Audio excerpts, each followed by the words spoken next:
Daniel capítulo 3, versículo de número 16 até o 18, diz o seguinte: Responderam Sadraque, Mesaque e Abednego ao rei: Ó Nabucodonosor, quanto a isto não necessitamos de te responder. Se o nosso Deus a quem servimos quiser livrar-nos, ele nos livrará da fornalha de fogo ardente das tuas mãos, ó rei. Se não, fica sabendo, ó rei, que não serviremos a teus deuses, nem adoraremos a imagem de ouro que levantastes. Até aí nos basta. Louvado seja o nome do Senhor, e que Ele fale através do seu Santo Espírito, em nome de Jesus. Amém. Podeis assentar. Eu quero dar um título a essa mensagem, e o título é A Fé Verdadeira. A fé verdadeira. Esses jovens foram provados, e através dessa prova, através dessa situação que eles passaram, foi provado que a fé deles realmente era verdadeira. Para nós entendermos essa passagem, é necessário nós percebermos aquilo que vem antes. No capítulo 1 do livro do profeta Daniel, vai mostrar em que ali na Babilônia havia alguns judeus que foram levados escravos. Estavam ali no cativeiro, inclusive Sadraque, Mesaque e Abednego, e o próprio Daniel, que na realidade Sadraque, Mesaque e Abednego não é o nome deles exatamente, foram nomes que eles receberam quando chegaram ali na Babilônia. Isso nós conseguimos ver aqui no capítulo 1, versículo de número 7, diz o seguinte: o chefe dos eunucos lhes pôs outros nomes, a saber, a Daniel, o Beltesazar, a Ananias, o de Sadraque, o de Misael, o de Mesaque, e o de Azarias, o de Abednego. Então, os nomes deles foram substituídos. Eles começaram ali a fazer parte de uma cultura muito idólatra, uma cultura em que havia vários deuses, aos quais eram ali adorados. E no capítulo 2, depois desses jovens se destacarem, eles foram colocados como alguns assessores ali naquela região. E no capítulo 2, o rei Nabucodonosor teve um sonho um tanto estranho, um sonho revelador. Deus queria passar uma mensagem para Nabucodonosor através daquele sonho. Isso não quer dizer que todos os sonhos que nós temos são revelações de Deus. Não, nem sempre. São vários os motivos. Eu ainda acredito que Deus fala através dos sonhos. Acredito que sim. Eu já pude desfrutar de experiências como essas. De vez em quando o pessoal diz: pastor, eu tive um sonho, e aí conta o sonho detalhadamente, aconteceu isso, aconteceu aquilo. E então a gente vai orando e vai pedindo discernimento a Deus, mas sinceramente tem alguns sonhos que eu não consigo captar a mensagem, não consigo entender aquela mensagem claramente. Alguns sim, outros não. Geralmente quando a pessoa conta um sonho e pergunta a minha opinião, eu sempre recorro aos elementos do sonho, ver também o que é que está falando na palavra de Deus com relação àquilo que aparece.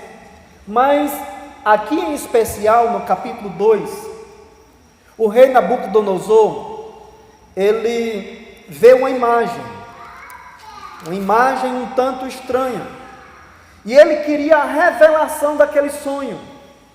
E ele chegou ali para alguns magos, chegou ali para algumas pessoas que tinham alguns poderes, ditos poderes, e o rei queria o seguinte, que eles dissessem a interpretação, só que o rei não contou o sonho. Não era fácil, algo muito difícil. Imagina você chegar para alguém e disser o seguinte: eu quero que você revele o que é que significa o meu sonho. E a pessoa diz: conta o seu sonho. Aí você diz: não vou contar o sonho. Deus vai lhe mostrar o sonho e vai revelar a interpretação do sonho. No versículo 11 do capítulo 2, diz o seguinte: a coisa que o rei exige é difícil, muito difícil mesmo. E por conta daquelas pessoas não conseguirem então interpretar, nem conseguir saber qual era o sonho do rei Nabucodonosor, então foi determinado que eles fossem mortos. O versículo 13 do capítulo 2 diz: saiu o decreto segundo o qual deviam ser mortos os sábios, e buscaram a Daniel e os seus companheiros para que fossem mortos. Só que Daniel pede um pouco mais de tempo, e Daniel vai orar com Sadraque, Mesaque e Abednego. E quando eles oram, então Deus dá a revelação daquele sonho. Ele conta o sonho e também conta a interpretação do sonho. No versículo de número 31, veja bem como era a imagem do sonho que o rei Nabucodonosor teve. Tu, ó rei, estavas vendo, e eis aqui uma grande estátua. Essa era de imensa e de extraordinário esplendor. Estava em pé diante de ti, e a sua aparência era terrível. A cabeça era de fino ouro, o peito e os braços de prata, o ventre e os quadris de bronze, as pernas de ferro, os pés em parte de ferro e em parte de barro. Quando estavas olhando, uma pedra foi cortada sem auxílio das mãos, feriu a estátua nos pés de ferro e de barro e os esmiuçou. Então foi juntamente com o barro e o ferro, o bronze, prata e ouro, os quais fizeram com a palha das eiras no estio, e por aí vai. E a partir do versículo 36, existe a interpretação. A interpretação era que a cabeça de ouro representava ali o reino de Nabucodonosor. Os outros elementos iam ali simbolizando também outros reinos que viriam depois. Agora, o interessante é que na revelação mostra que o último reino é o reino de Deus, o reino que não iria passar, um reino do Deus Todo-Poderoso. Então, louvado seja Deus por essa revelação. O tempo foi se passando. Por conta daquela revelação, o rei Nabucodonosor glorificou a Deus. Veja comigo no versículo de número 48 do capítulo 2. Então o rei engrandeceu a Daniel e lhe deu muitos grandes presentes, e pôs por governador de toda a província da Babilônia, como também fez chefe supremo de todos os sábios da Babilônia. Versículos anteriores diz que Nabucodonosor reconheceu Deus como Deus dos deuses. Ficaram lá servindo ao Senhor. Alguns anos se passaram. Eu fui então tentar descobrir quantos anos se passaram depois dessa revelação até Nabucodonosor mandar construir aquela estátua. Existem algumas oscilações, claro que não tem como falar exatamente, mas entre 15 e 20 anos se passaram.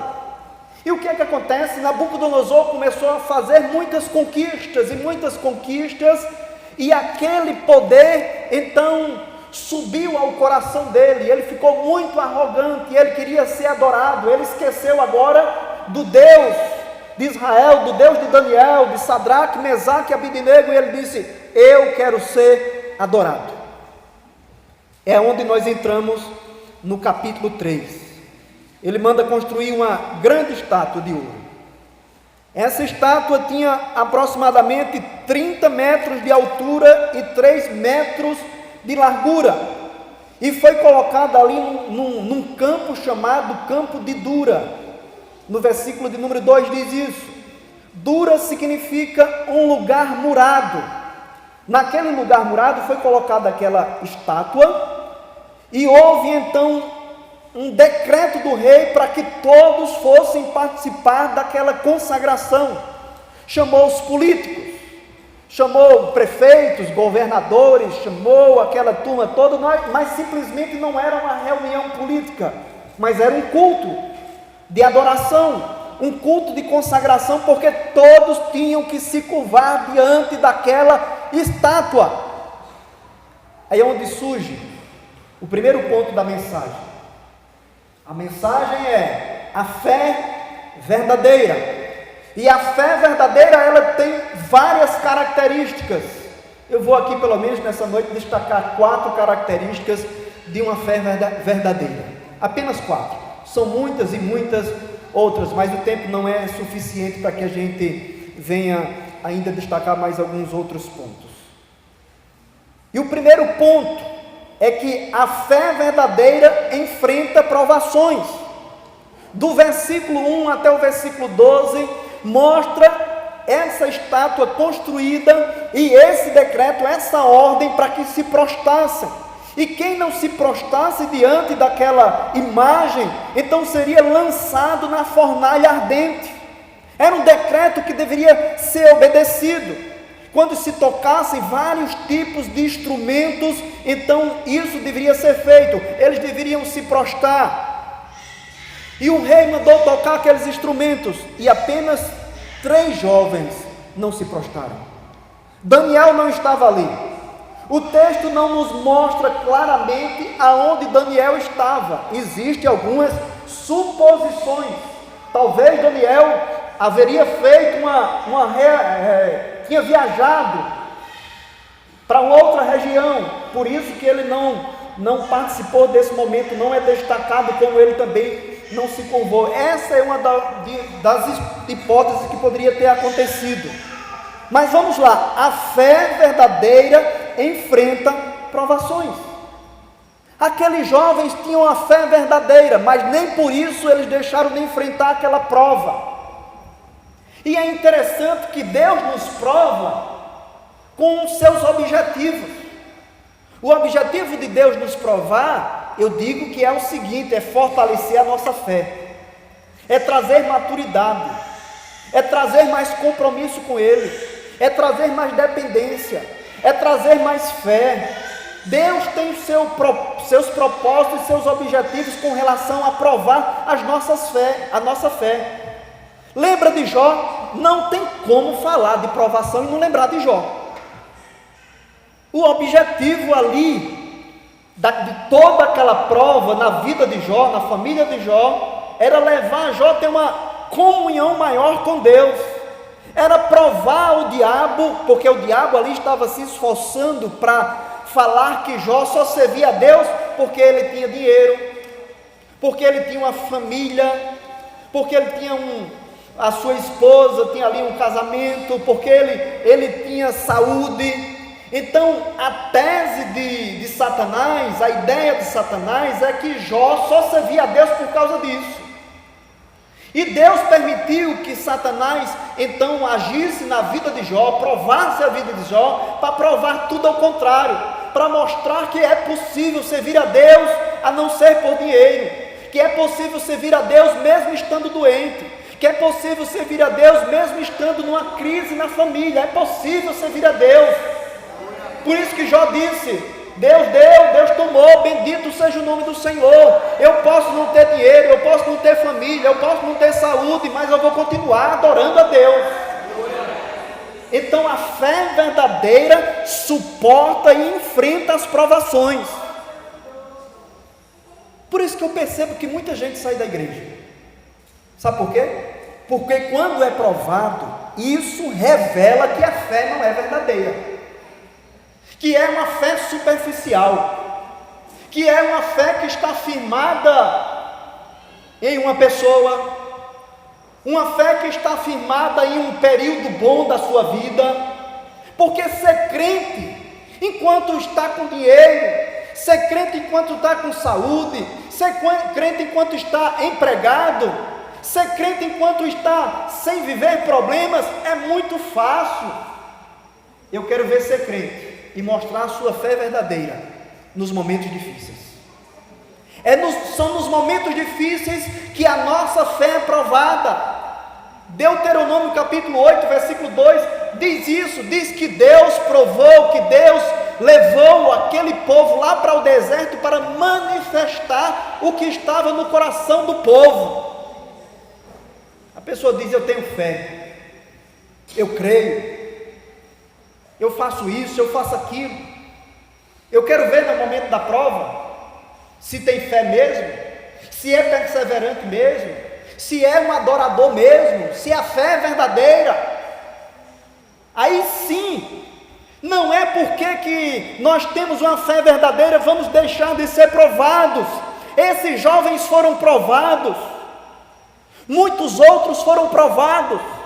E eu fico imaginando que coisa maravilhosa, que coisa espetacular que eles puderam desfrutar ali. Muitos cederam, muitos se curvaram, mas eles permaneceram fiéis no meio das provas. Eu quero dizer a você, mesmo que você esteja passando numa prova, mesmo que você esteja passando dificuldades, mesmo que você esteja passando aflições, eu quero dizer a você, permaneça sempre fiel na presença do Senhor, não desista nunca. Agora, se a sua fé não for verdadeira, infelizmente, você vai ficar dando desculpas para as circunstâncias e ficar procurando culpados. Não, eu desisti por causa de fulano, por causa de cicrano, por causa de beltrano, porque na igreja tem isso, porque na igreja tem aquilo. Sabe por que desistiu? Porque a fé não é verdadeira. Eu tenho convicção disso. O salvo, a pessoa que teve um encontro verdadeiro com Cristo, que serve a Deus verdadeiramente, ela não vai desistir, porque ela não sabe mais viver sem Deus, ela não sabe mais viver sem estar na comunhão da igreja.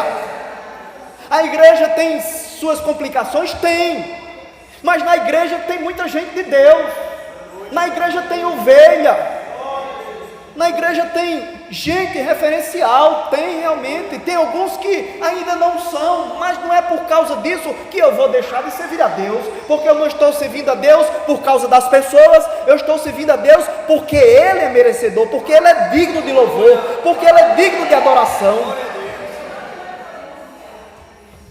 Eu acredito que essa é a mensagem chave desse capítulo, do capítulo 3.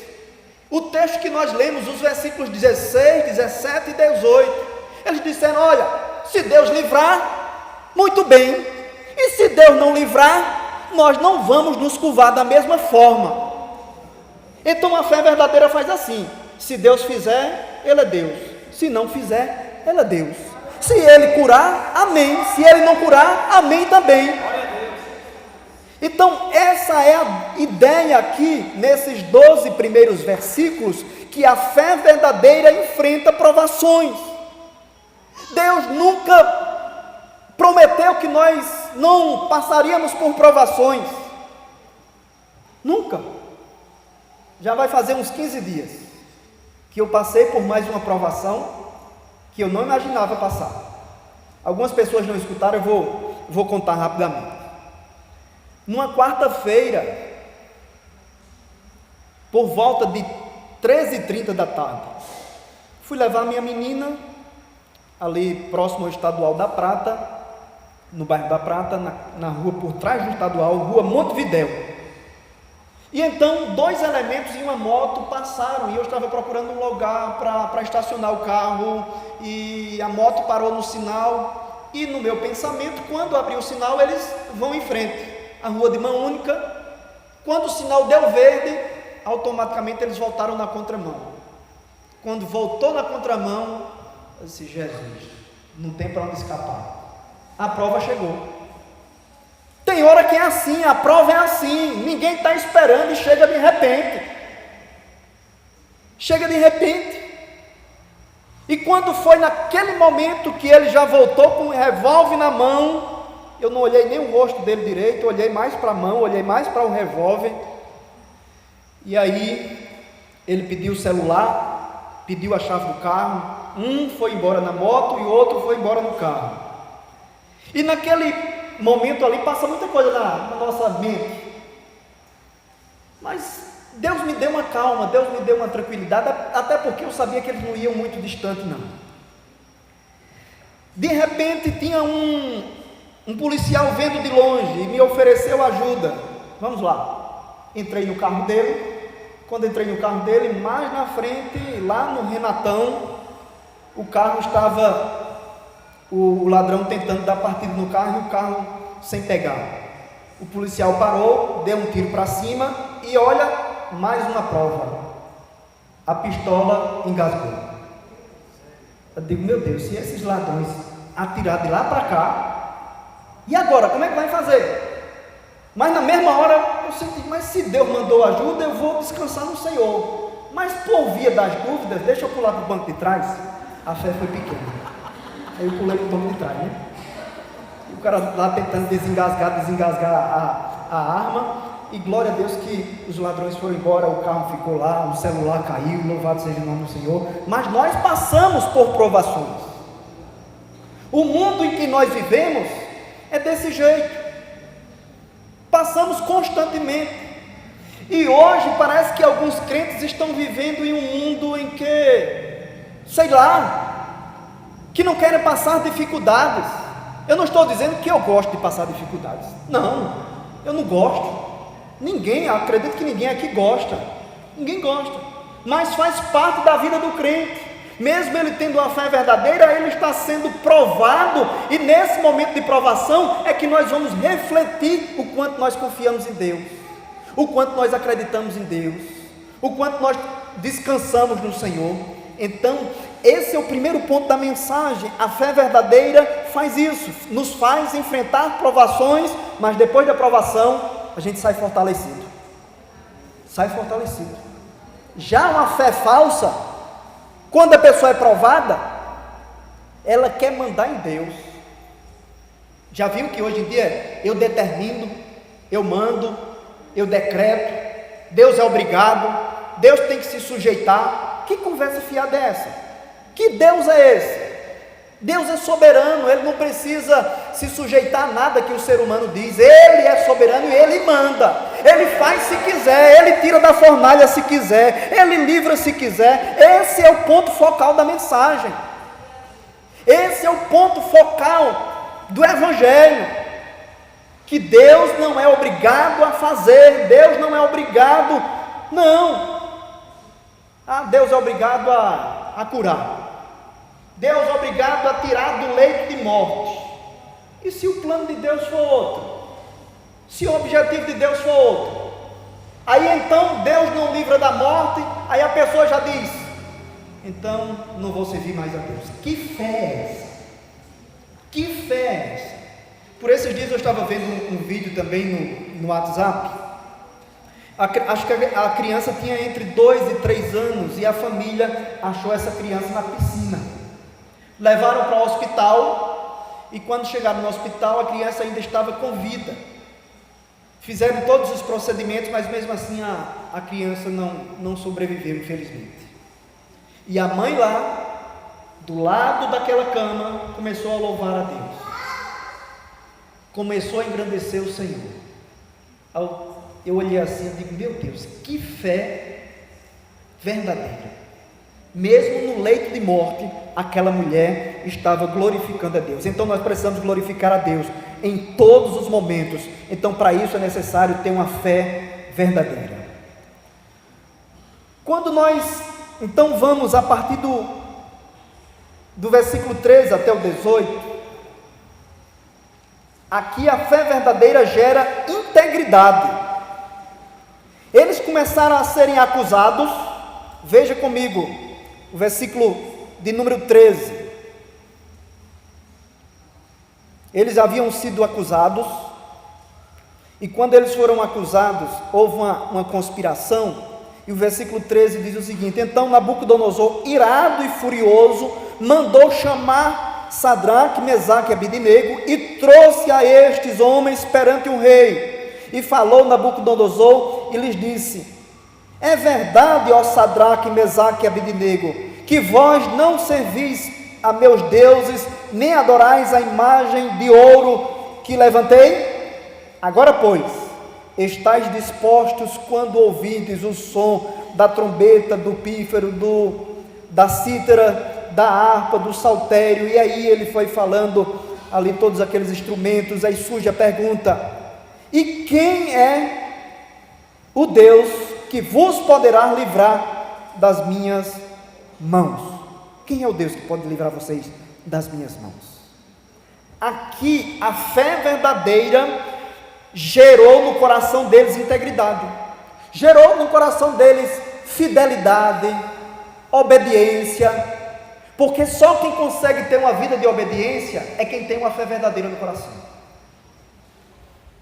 Eles podiam muito bem dizer, não, é só uma vezinha que nós vamos nos curvar, até porque, veja que o rei deu uma outra chance a eles, eles não se curvaram, e eles tiveram uma outra chance de se curvarem, para não morrerem por causa daquela atitude, mas eles disseram, nós não vamos nos curvar, nós não vamos desobedecer a Deus. Essa deve ser a atitude de um crente, de um cristão que tem a fé verdadeira, tem que gerar vida de integridade e permanecer firme. Permaneça firme. Às vezes eu fico pensando, por coisas tão pequenas, às vezes nos curvamos diante das propostas que o mundo coloca diante de nós. Quer ver uma proposta? Lá no seu trabalho, aquele grupinho, aquela equipe que é acostumada a mentir e quer colocar você também nesse meio, quer que você se proste, quer que você minta também, quer que você altere relatórios. De repente chega um cliente e pede uma notinha só lá, você vendeu por X e a pessoa diz, ei, coloque X mais Y aí por favor na nota. Não, eu de vez em quando eu estava trabalhando, que pegava um passageiro e pedia uma nota para prestar conta nas empresas, coloca aí na nota tanto, eu digo, eu não coloco não, eu só coloco o que der aqui, só coloco o que der aqui, porque eu vou estar sendo conivente com aquele roubo, e vai chegar lá na empresa, vai receber o valor como se ele tivesse pago aquele valor realmente. Então são situações que surgem para fazer com que a gente se proste diante do sistema do mundo, e nós não podemos nos prostrar. A fé verdadeira gera integridade, independente das situações, das circunstâncias, independente dos resultados, a gente tem que permanecer firme. Agora é fácil? Não é fácil, não é fácil, no mundo que estamos vivendo, mas é necessário para nós realmente testemunharmos que a nossa fé é verdadeira, por mais que o diabo fique furioso, porque o versículo 13 diz, então Nabucodonosor, irado e furioso, mandou chamar Sadraque, Mesaque e Abednego. O diabo ele fica irado, ele fica zangado quando o crente anda em santidade.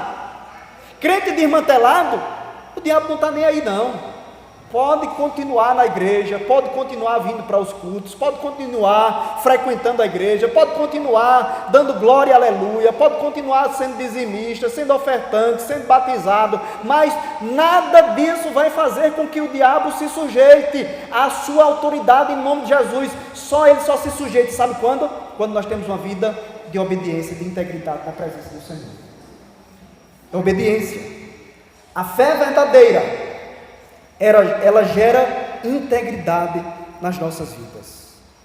Em terceiro lugar, a fé verdadeira revela a Jesus. A fé verdadeira revela a Jesus.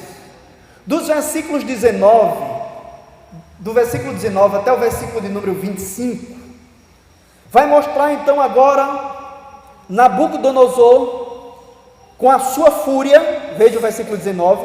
Então Nabucodonosor se encheu de fúria e transtornado o aspecto do seu rosto contra Sadraque, Mesaque e Abednego, ordenou que aquecesse a fornalha 7 vezes mais. Ele estava irado, ele estava revoltado, a ira dele foi tão grande que ele não pensou da seguinte forma: se não aquecer tanto, eles vão ficar sofrendo por um período, e se eu mandar aquecer, assim que jogar eles vão morrer. Veja só, ele estava tão irado, tão revoltado, que queria que eles morressem rapidamente. E uma das mortes mais tristes, na minha opinião, é uma pessoa queimada. É uma morte muito triste. Quando houve aquele atentado lá nas Torres Gêmeas, que aqueles prédios começaram a pegar fogo e esquentar, o desespero era tão grande do povo que eles começaram a pular pelas janelas. Pularam pelas janelas.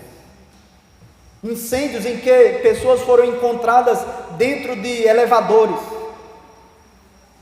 A reportagem diz que a sola do sapato do povo derreteu naquela estrutura de aço, de ferro do elevador. Então imagina o desespero daquele povo. A quentura enorme, as portas do elevador não abriu e eles morreram ali dentro. Aqui essa fornalha tinha como objetivo eles trabalharem alguns metais e também fazerem tijolos. E por outro lado, eles exerciam punição àqueles que desobedecessem ao rei. E o rei então manda que lançassem.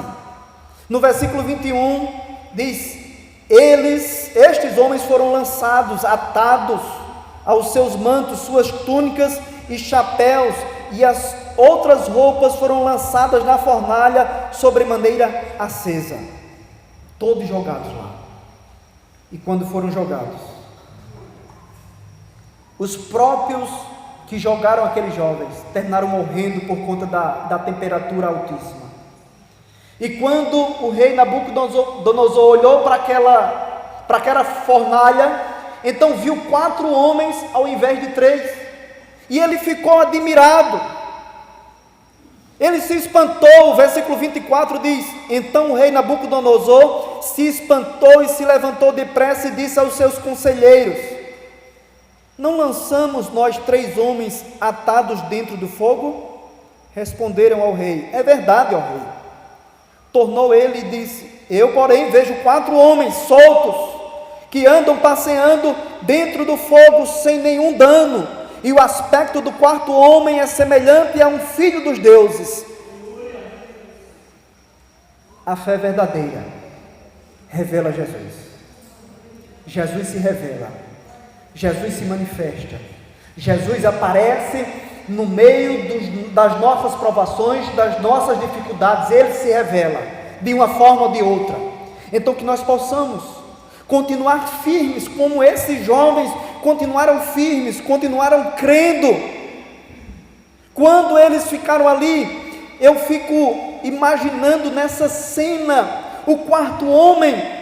A maioria dos estudiosos acreditam que é uma revelação do próprio Cristo lá no Antigo Testamento, até porque Jesus, ele é eterno, ele não é criado, mas ele existe desde a eternidade, e ele foi ali, então, junto com aqueles jovens, naquela fornalha. Se você quer que Jesus esteja contigo todos os momentos, todos os instantes, então é necessário, ter uma fé verdadeira. É necessário isso. O texto nos mostra que essa fé verdadeira revela Jesus. E por fim, em 4º lugar, a fé verdadeira glorifica a Deus. Dos versículos 26 até o 30, nós vamos ver que o Senhor foi glorificado. Depois que Nabucodonosor viu aquele 4º homem na fornalha e viu que aqueles jovens não se queimaram, o versículo 26 diz o seguinte: então se chegou Nabucodonosor à porta da fornalha sobremaneira acesa, falou e disse: Sadraque, Mesaque e Abednego, servos do Deus Altíssimo. Veja que agora ele reconhece novamente Deus como servo, como Deus Altíssimo. Sai e vinde. Então Sadraque, Mesaque e Abednego saíram do meio do fogo, e quando eles foram, ali foi demonstrado que não houve nenhum ferimento, não chamuscou nem os cabelos, diz o versículo 27, nem os seus mantos se mudaram, nem cheiro de fogo passara sobre eles. Como que alguém é lançado dentro de uma fornalha e não fica nem com cheiro de fumaça? Porque se acender uma fogueira aqui ao lado, só com essas janelas abertas, todo mundo aqui vai sair com cheiro de fumaça. Pega rapidamente. Período aí em que a nossa cidade tem muitas fogueiras, Então o jeito é andar com o carro com o vidro vedado até em cima, mas não tem jeito não, mesmo assim entra o cheiro de fumaça, não escapa. E aqui foi algo maravilhoso. Só o que queimou, que o texto vai dizer, foram as cordas às quais eles foram amarrados. As cordas se queimaram e então eles saíram dali, de dentro daquela fornalha, e então a fé deles fez com que o nome do Senhor fosse glorificado, porque Nabucodonosor diz o seguinte no versículo 28, falou Nabucodonosor e disse: bendito seja o Deus de Sadraque, Mesaque e Abednego, que enviou o seu anjo e livrou os seus servos que confiaram nele, pois não quiseram cumprir a palavra do rei, preferindo entregar o seu corpo e servirem e adorarem a qualquer outro Deus, senão ao seu Deus. O Senhor foi glorificado. A minha fé e a tua fé tem que ser para glorificar a Deus. Tudo que nós fazemos deve ser para honrar o Senhor, para glorificar o Senhor. E ali honrou tanto a Deus que o rei fez um outro decreto no versículo 29, portanto faço um decreto pelo qual todo o povo, nação, língua que disser blasfêmia contra Deus, de Sadraque, Mesaque e Abednego, será despedaçado. Olha o novo decreto. Todos tinham que honrar o Deus verdadeiro, todos. Então aqui é uma palavra de encorajamento para aqueles daquela época, porque aqueles que estavam duvidando, quando viram aquele milagre, tiveram a fé fortalecida. É uma palavra de encorajamento para os nossos dias, porque esse texto está aqui para nos encorajar também, para dizer o seguinte: permaneça fiel, permaneça firme, não desista, ame a Deus de acima de todas as coisas, obedeça ao Senhor, independente das calúnias, independente das acusações, que você continue com a vida de integridade, que você continue realmente demonstrando a sua fé através da sua vida. Mesmo que você passe pelas provações, Deus está contigo. Uma outra lição é que com Deus não se barganha, com Deus não tem moeda de troca. Se Deus fizer, aí eu vou fazer um culto de ação de graça.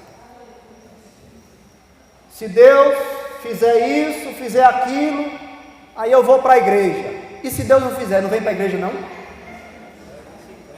Se Deus não fizer, não vai continuar adorando não?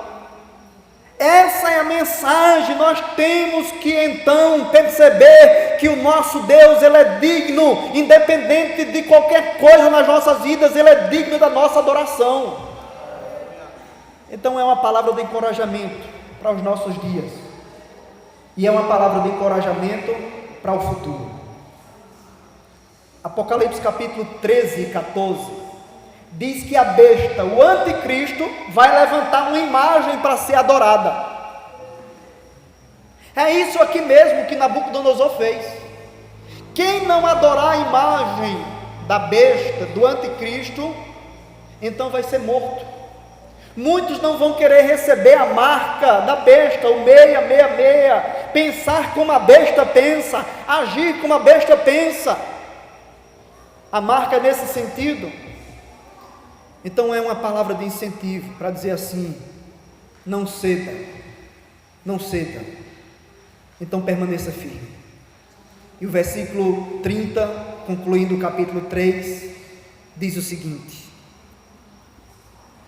então o rei fez prosperar a Sadraque, Mesaque e Abednego na província da Babilônia.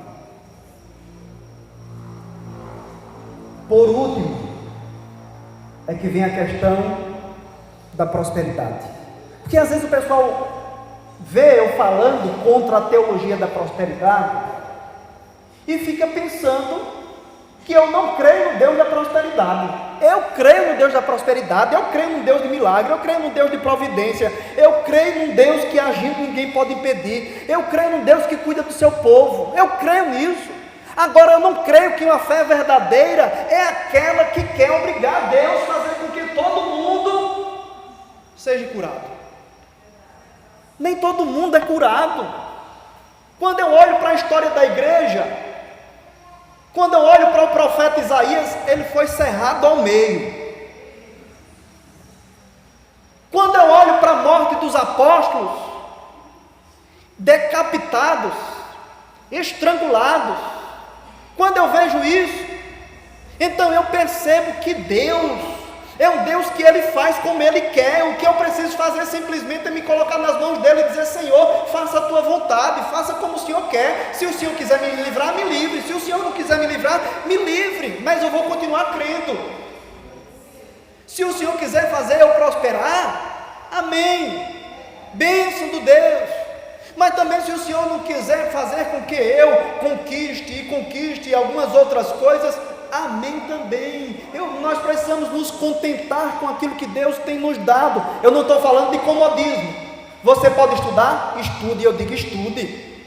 Se prepare, faça concurso, se capacite, faça isso, trabalhe, se esforce. Você não quer conquistar? Então faça isso, Deus vai te abençoar. Agora, ficar quieto, parado, não quer estudar, não quer se preparar e quer ficar querendo dizer: Deus, o Senhor é obrigado a fazer, o Senhor é obrigado a me abençoar. Aí por isso que eu digo que esse tipo de ideia eu não compartilho, mas que o Senhor nos abençoe, que o Senhor gere nos nossos corações uma fé verdadeira. E eu quero orar pela tua vida. Quero convidar você que quer ainda mais ter uma fé verdadeira, quero convidar você